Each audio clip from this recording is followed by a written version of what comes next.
Om Swastiastu.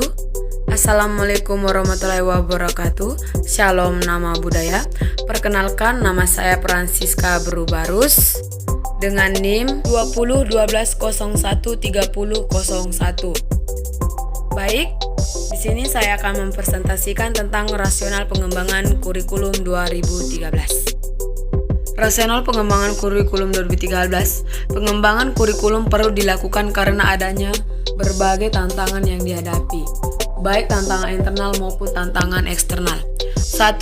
Tantangan internal antara lain terkait dengan kondisi pendidikan dikaitkan dengan tuntutan pendidikan yang mengacu kepada 8 standar nasional pendidikan yang meliputi standar pengelolaan, standar biaya, standar sarana prasarana, standar pendidikan dan tenaga pendidikan, standar isi, standar proses, standar penilaian, dan standar kompetensi lulusan.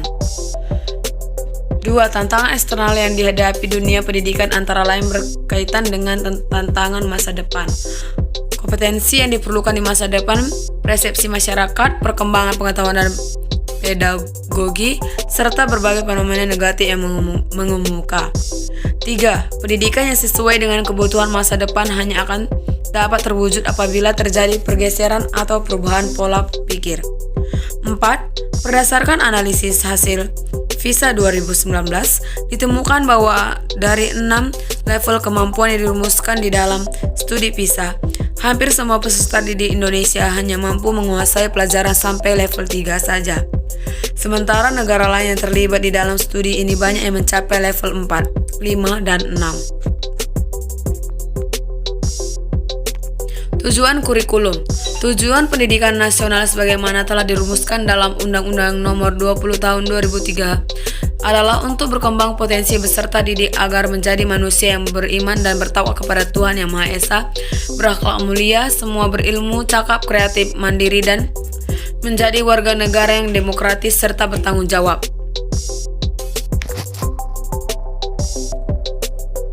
Kerangka dasar kurikulum 2013.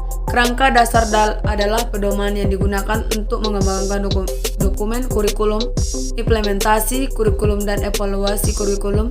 Kerangka dasar juga digunakan sebagai pedoman untuk mengembangkan kurikulum tingkat nasional, daerah, dan KTSP.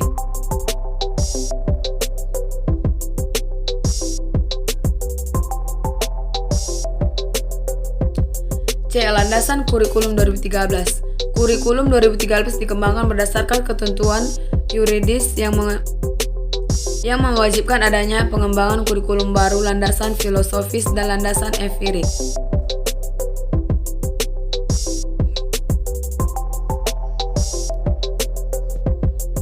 Landasan yuridis. Landasan yuridis kurikulum adalah Pancasila dan Undang-Undang Dasar 1945, Undang-Undang Nomor 20 Tahun 2003 tentang Sistem Pendidikan Nasional, Peraturan Pemerintahan Nomor 19 Tahun 2005 tentang Standar Nasional Pendidikan, dan Peraturan Menteri Pendidikan Nasional Nomor 23 Tahun 2006 tentang Standar Kompetensi Lulusan, dan Peraturan Menteri Pendidikan Nasional Nomor 22 Tahun 2006 tentang Standar Isi. Landasan filosofis. Secara singkat, kurikulum adalah untuk membangun kehidupan masa kini dan masa akan datang, yang dikembangkan dari warisan nilai dan prestasi bangsa di masa lalu, serta kemudian diwariskan serta dikembangkan untuk kehidupan depan. Ketiga dimensi kehidupan bangsa, masa lalu, sekarang, masa yang akan datang. Masa landasan filosofis pengembangan kurikulum, pewarisan nilai dan prestasi bangsa di masa lampau memberikan dasar kehidupan bangsa dan individu sebagai anggota masyarakat.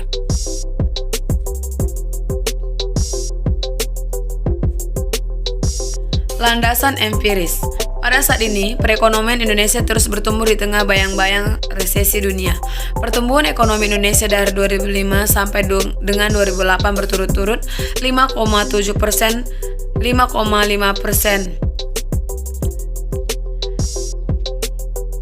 3%, 2008 6,4%. Pertumbuhan ekonomi di Indonesia tahun 2012 diperkirakan lebih tinggi dibandingkan pertumbuhan ekonomi negara-negara ASEAN sebesar 6,5 sampai 6,9% dalam rapat paripurna DPR.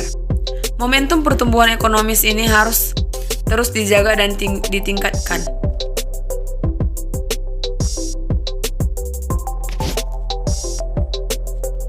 Landasan teoritik.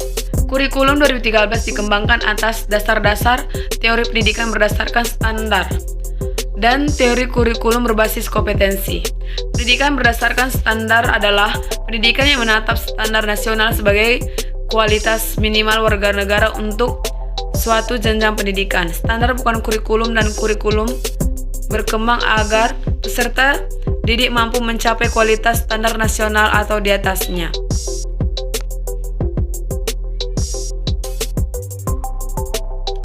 Karakteristik kurikulum 2013. Kurikulum 2013 adalah kurikulum berbasis kompetensi. Kurikulum berbasis kompetensi adalah optimis basis the curriculum. Oleh karena itu, pengembangan kurikulum diserahkan pada pencapaian kompetensi yang dirumuskan dari SKL. Demikian pula penilaian hasil belajar dari hasil kurikulum diukur dari pencapaian kompetensi.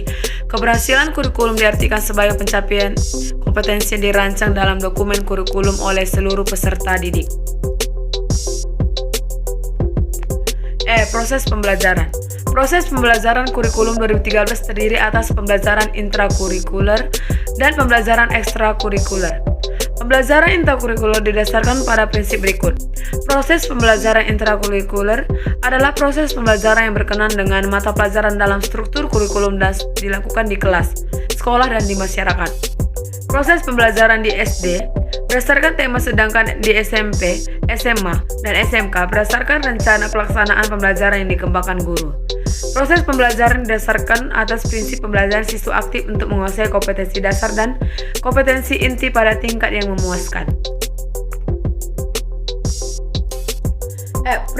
Prinsip pengembangan kurikulum 2013. Pengembangan kurikulum didasarkan pada prinsip-prinsip berikut. Kurikulum bukan hanya merupakan sekumpulan daftar mata pelajaran, karena mata pelajaran hanya merupakan sumber materi pembelajaran untuk mencapai kompetensi. Kurikulum didasarkan pada standar kompetensi lulusan yang ditetapkan untuk satu pendidikan, jenjang pendidikan, dan program pendidikan. Struktur kurikulum. Struktur kurikulum menggambarkan konseptualisasi konten kurikulum dalam bentuk mata pelajaran, posisi konten atau mata pelajaran dalam kurikulum, distribusi konten atau mata pelajaran dalam semester tahun, beban belajar untuk mata pelajaran, dan beban belajar per minggu untuk setiap siswa.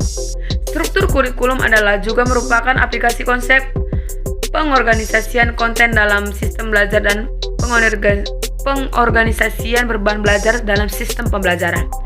Pengorganisasian konten dalam sistem belajar digunakan untuk kurikulum yang akan datang adalah sistem semester, sedangkan pengorganisasian beban belajar dalam sistem pembelajaran berdasarkan jam pelajaran per semester. Struktur kurikulum SD. Beban belajar dinyatakan dalam jam belajar setiap minggu untuk masa belajar selama satu semester. Beban belajar SD kelas 1, 2, dan 3 masing-masing 30, 32, 34. Sedangkan untuk kelas 4, 5, dan 6 masing-masing 36 jam setiap minggu sampai belajar SD adalah 30 menit.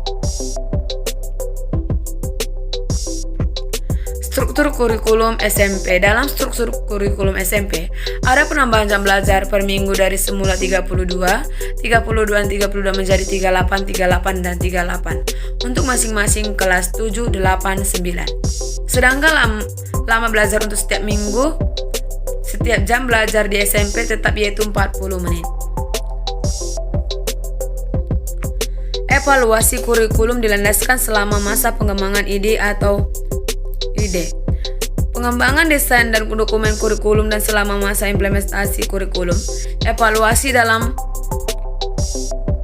deliberative proses menghasilkan penyempurnaan dalam kompetensi inti yang dijadikan organis elemen dalam mengikat kompetensi dasar mata pelajaran. Pemaparan. Instruktur menyampaikan materi elemen perubahan kurikulum yang mencangkup 4 standar.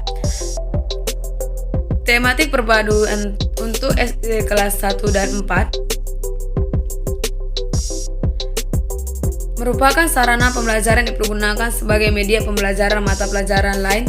Perubahan pendekatan pembelajaran yaitu bahasa sebagai alat komunikasi dan penetapan platform untuk mata pelajaran tertentu, atau geografik untuk IPS, biologi untuk IPA dengan menggunakan PPT sampai 1-2. Baik, hanya ini yang dapat saya sampaikan.